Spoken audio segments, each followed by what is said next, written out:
I have to wonder if some of this intense interest in just getting the indictment, because as you said correctly, you want, as a prosecutor, you want to get a glimpse of, hey, how are the citizens going to react to this when I ultimately present this at trial?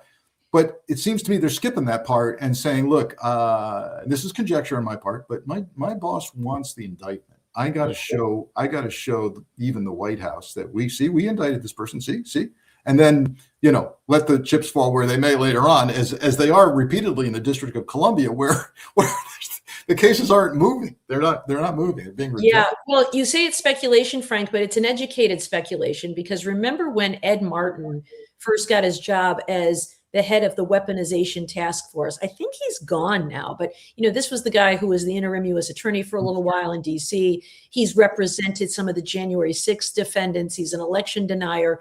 One of the things he said at that time is, even if we don't have evidence sufficient to convict people, we're still going to name and shame them, because this is a society that respects shame.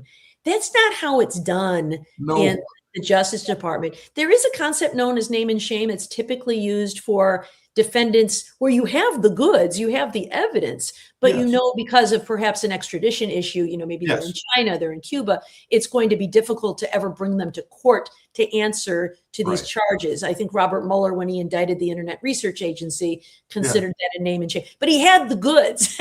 And now instead, what we're seeing is U.S. targets who are being named and shamed, even if perhaps they don't believe they have the evidence to convict these people, perhaps a willingness just to get that indictment, because probable cause is a much lower standard than the guilt beyond a reasonable doubt. You need to convict at trial. But an ethical prosecutor, under DOJ's principles of federal prosecution, it says you should not indict, even though all you need is probable cause, a defendant, unless you believe it is probable that the evidence is sufficient to obtain and sustain a conviction at trial. That means don't even start down this road if you don't think you can prove it beyond a reasonable doubt.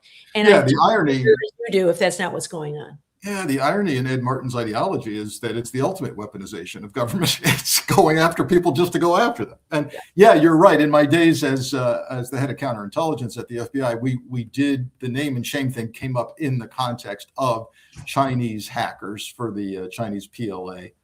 And the fact that we would just announce publicly, we are indicted, we're never going to lay hands on you, but we've got the goods on you, and essentially neutralize them, hopefully in some way, shape, or form. But let's go to a second news item, and that's what I'm calling the slush fund for felons, and I'd like to call it some harsher things, and we're legally. We're all outraged at this and the idea that, gosh, we could be writing big fat checks with taxpayer dollars to people who not only assaulted police officers and vandalized the Capitol, but tried to stop a peaceful transition of power, and then some of them even reoffended. Some who were convicted, some who pled guilty. But where do we stand legally on the hopes of challenging this? Yeah, I think there is some hope. First, can I tell you a fun aside that I just learned? I need fun. The word slush fund. Where does that come from? Do you know? I just read this. Slush in the old days of shipping was the extra like fat and grease left over after they cooked the meals, and slush was just fat, was of value to candle makers and others who needed this grease.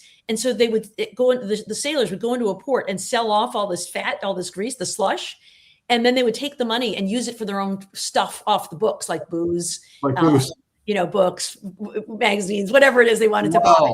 But they used it. So, ladies and gentlemen, you don't just get legal analysis on the Frank Figluzzi show. You get history.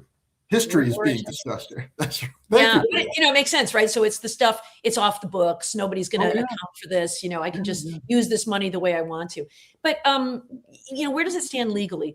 So first, I am absolutely convinced that if this case had stayed in court, it would have been dismissed by the judge. Donald Trump, certainly he did suffer. You're talking about the IRS lawsuit, Trump suing his own IRS. Yeah. For a contractor releasing his tax.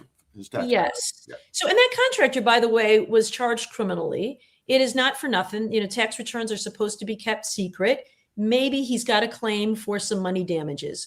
but certainly not $10 billion worth. I mean, that's just laughable. No. His net worth has gone up exponentially since he's been in the White House. So can he trace any harm to it? I don't know. But, so he's got that. But you raised the point about suing his own Internal Revenue Service in his own Treasury Department, of which it is a part. The judge herself in this case had said, hey, I'm going to need briefs explaining how it is a court has jurisdiction over this as a genuine case or controversy, which is a requirement before a court may exercise jurisdiction. And 2 days before those briefs were due, Trump voluntarily dismisses the case. They knew where this was headed. It was going to get dismissed. Yeah. He was going to lose. He was going to lose. She had also appointed amici court experts to weigh in, a former judge, some former DOJ officials, who said, not only does it appear that there is no adversity between the parties here. I mean, if you buy Trump's unitary executive theory, he is the executive branch, so he is suing himself. They said, it's very strange that DOJ has not raised some of the defenses it routinely raises in every case. First, the statute of limitations. This event occurred in 2019. The lawsuit was filed in 2016. I'm not great at math, Frank, but I think 26 minus 19 is more than 2. It's a 2-year statute of limitations. Oh, wow. And they didn't raise that, which is routine, right? This case should be dismissed because it was filed too late. The other, they did not raise at all the doctrine of sovereign immunity. The government enjoys immunity from being sued in civil cases with some very rare exceptions. Not asserted in this case. And then the third thing they pointed out was the one we mentioned initially, which is they did not argue that Trump failed to trace his $10 billion in his claim to any measurable, quantifiable losses. So all of those reasons say this case was doomed from the start. Nonetheless, they enter into this contract to resolve the case.